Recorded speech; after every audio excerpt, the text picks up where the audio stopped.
I've made a beautiful topper that only has 2 pattern pieces or maybe 3, just depends on what you choose. It's an easy sew and it's going to be so versatile. Hi sewing friends, I'm Karina from liftingpinsandneedles.com. Welcome to this channel that is all about sewing, limitless sewing, and I have a pattern to share with you that was a no-brainer for me to make because I've been loving these types of things for decades basically, and what I'm talking about is a little woven topper made of a lightweight fabric that you can throw on over usually something that's a little bit more revealing, sometimes strappy dresses or camis or something like that.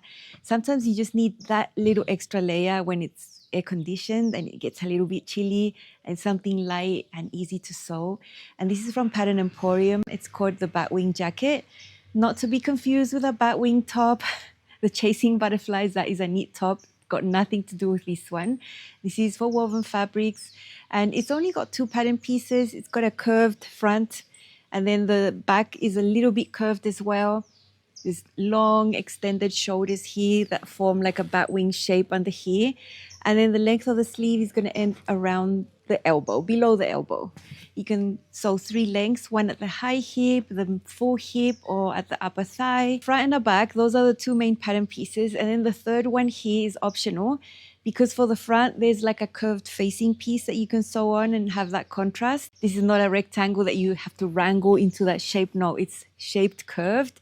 So that is one option for you, and that would be the third pattern piece, but it's just an option.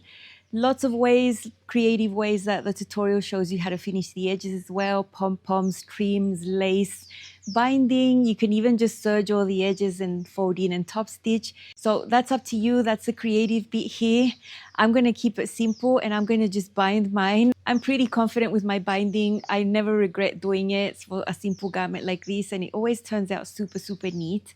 It lasts and it finishes all the raw edges. So that is my option. The Batwing jacket is 50% off through Saturday noon, but in Australia. Over here, the sale will be over Friday night. I will leave you my affiliate link in the description box and the comment section. Easy to find. If you click on it and purchase, I do receive a commission back from Kate, who owns Pattern Emporium. It's one of the ways I earn an income by creating helpful videos here on YouTube. So if you use my link, thank you so much. I did mention that this was for woven fabrics. For this one, 100% you need drapey fabric. Just because of the shape of it, it just looks better if your fabric has a nice drape. I would go with a rayon twill, a rayon crepe, a rayon linen blend where it's predominantly more rayon than linen would be great. And then you have all these slippery, transparent fabrics maybe you want to try, like silk and georgette and chiffon and all those types of things. I would not use cotton or anything structured for this one. It's not that you can't, I just don't think it would look amazing. So that's just my opinion there. I would keep it drapey and I think that would make it look its best. And to keep it more current, I am going for a solid because I think that's just going to be more versatile in time, not just the style, but the color as well. So I'm keeping it solid this time. I've chosen this fabric for my Batwing jacket from Pattern Emporium. It's a winter-ish fabric, but not that much. It's pretty sheer. It's got an amazing type of weave. I'm not actually sure of the composition, but there must be some rayon, some acrylic in here. I'm not actually sure, but it's really, really beautiful, and I've used this in the past. What I was looking for was the drape, so this is what I'm looking for. Amazing drape. It's not the lightest of fabric, but remember, sometimes medium weight fabric also has beautiful drape like this one. This fabric frays terribly. It's just very difficult to work with and doesn't press amazingly. So I don't want to make bias tape out of that. I could, but it would just make the experience not that great for me. So I've got a leftover matching linen in the same color. I'm going to use that instead. It's going to be super easy to make lots of bias tape with this one. And then I think the contrast of linen against anything always looks great. So that's what I'm going to use to finish all the edges and the ends of the sleeves. If you are doing that decorative curved placket, that is an option. You do need a little bit of interfacing for that one because that one is interfaced. The sizing for this pattern, because it's an older pattern from 6 to 22 Australian up to a 49-inch hip.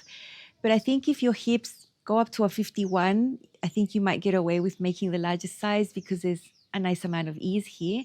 Now the 3 lengths, if you measure from the base of your neck down, they are given to you. Shortest one is 24 inches, then the next length is 28, and then 32. So choose what you like. You can see where I plot my measurements here. My bust is a 18 Australian, my hips are a 16 Australian. And just because of the style, and I don't want to blend sizes here, I'm just going to make a size 16, and I'm sure it's going to be absolutely fine. What I've got on today is the Flosson top from Pattern Emporium. This is an athletic knit, mid-hip, nice little top. I've also made a dress. It's beautiful. It's got short sleeves, and then it's got a little flounce, a little short flounce, but this is the star of the show. There's this piece, and then there's this piece that overlaps. There's neck bands over here, and you get this little peep of upper chest. I'm not showing anything. It's all very discreet. There's no cleavage on show, but it's a beautiful top and dress. Really love this one. I'm going to share with you the simple steps. It's just so easy to put together. So let's go.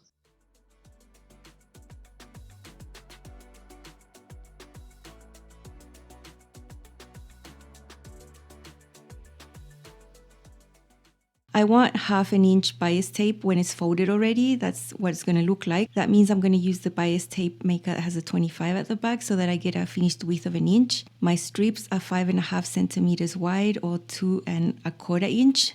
I measured around the pattern pieces all around the edge where I would need to bind, and including the ends of the sleeves, I have to make about 4 meters. Here are the simple pattern pieces. For me and my version, only 2. Back cut on the fold. That is the front. See how it has a curved shape? When I was thinking about it and putting the pattern pieces on the fabric, I had planned to make the hip style, the one that reaches the full hip, but then I decided to go on to the shorter version. Just changed my mind on the go. Here is all the tape that I need, made out of linen. This is actually going to bind this bottom here, the hem, and then here, all along there, and then that little bit of neckline, and then at the end of the sleeves. Okay, here we have it, right sides together. Here's the front on top of the back, and it's just a matter of sewing all of these seams. Now it's super easy make. I think this is going to take about 10% of the time. The 90% of the time will be the binding, but it's going to be worth it. Now, as you see, I'm serging first, and this is because I know this fabric, I've worked with it in the past.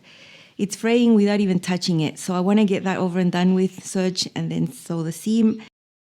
The seam allowance is 3/8 of an inch all the way around these seams. Super easy sew. These seams are going to be done with in no time. Shoulders are basically straight with a little bit of a slant, and then the side seams have a little bit of a curve at the beginning where the sleeve is. I'm pressing all these seams towards the back, the shoulders and the side seams. I've been pinning. I decided to have my join here on the back where my hair is going to hide it most of the time. So you can see I've got my diagonal cut. It's actually the straight of grain like this when you have bias tape. So the easy way to know what that is just to pull a thread, and then you get a really clear indication of where to cut. I'm doing the easy way of wrapping the binding around. I'm not sewing it and then flipping it and then sewing it again. That has its time and place. I think it's just too much, and I get a nice result like this as well. And then I'm going to hand baste quickly and then top stitch, and it'll just be one seam. I'm going to extend it like this, and I'm going to pin it. I can see where the edge is, and then I'm going to bring this and pin it. And see over here at the bottom, from here this way, I want to measure about 1/2 inch, so about there, because I'm going to use a 1/4 inch seam allowance, and then I'm going to take a thread. You can see I'm pulling it out, and look, when I open this up through the light, you can see where to cut. So I can clearly see where that thread came out of, where it's missing, and it's going to be exactly on the straight of grain. Now I can unpin a few. Unpin a lot actually, so it's more comfortable. And you can see they're going to match up like this. So then I put them right sides together. This side is going to protrude by 1/4 inch on this side, and it's the same on this side. So at the seam line, they're going to match. So I'm going to get that sewn, and that's how this gets joined. This is how I join all my bias tape, by the way, always on the straight of grain. So what I mean is, with bias tape, you don't want to join straight edges. If you join them up, this is actually cut on the bias, and then they also end up stretching out and looking very bad. That's why I join them on the diagonal where the actual straight of grain is. Straight of grain right there. So now I've got my join. I'm just going to refold everything and pin, and then I'll be ready. Now after the hand basting, I'm doing the actual sewing. I'm doing the sleeves, super easy, just on the round. I'm doing this without a special presser foot, just freehand, trying to sew as straight as I can. Then I'm going to start around the neckline, going down the front. Lots of nice curves that the bias tape can take really, really well because it's cut on the bias. And this is very satisfying. I'm almost done. If you're loving the practical sewing content here at Lifting Pins and Needles, don't step away without tapping on that like button. It's the best way to let YouTube know that this is great content. Hopefully more people that like to sew can find me over here. This is how it turned out. I think it's so pretty. The fabric is amazing. It is one color, but it's got a lot of texture. Do always look for fabrics like this.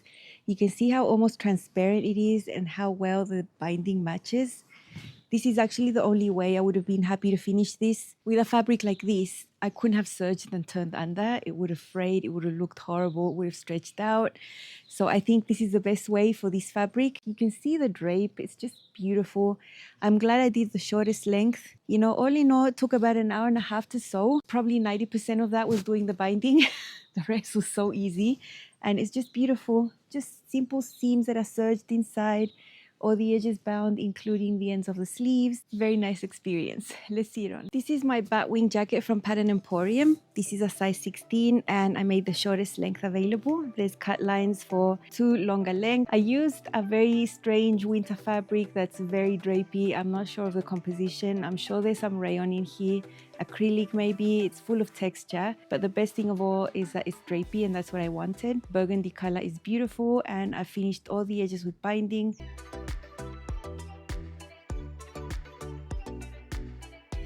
Now here up closer, you can see the beautiful texture of the fabric. It's just amazing. I've used it before, as you can see, because I have a matching skirt. And I found the exact same color of linen in my collection, a little leftover that I used to make bias tape. Definitely something I want to wear soon. Don't think this is for winter. I think my version is an exception. I think most people would make this as a summer light topper in something lighter. This is my choice this time and I think it's unique. Here is it a little bit dressed up. Here I've got it paired with a fitted black dress that's super old. It's one that I wouldn't wear on its own because it's pretty fitted, and so this is a perfect topper. I've got a little fun colorful scarf to go with it, nice little heels. I think the Batwing jacket dresses this outfit up beautifully. It is the star of the show. The dress can remain very basic because that's what it is, and I love how this looks together.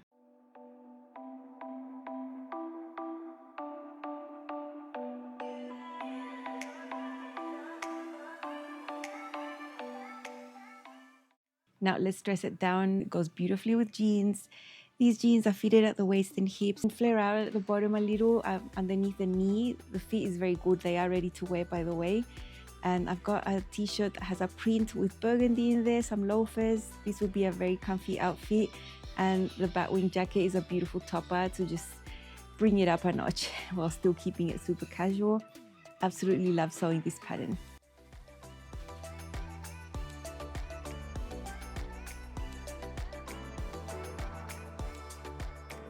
I love sewing it. I have a really nice topper, a basic that I can throw on anything. I love the color that I chose. It was a super nice sewing experience. Nothing complicated, no overthinking with the fitting, nothing like that. Just a great experience all around. I hope you enjoyed this one. Remember, it's 50% off through Friday night if you live in this area of the world. That's all from me for now, but tomorrow you'll see me twice. So make sure you're subscribed. See you then. Bye.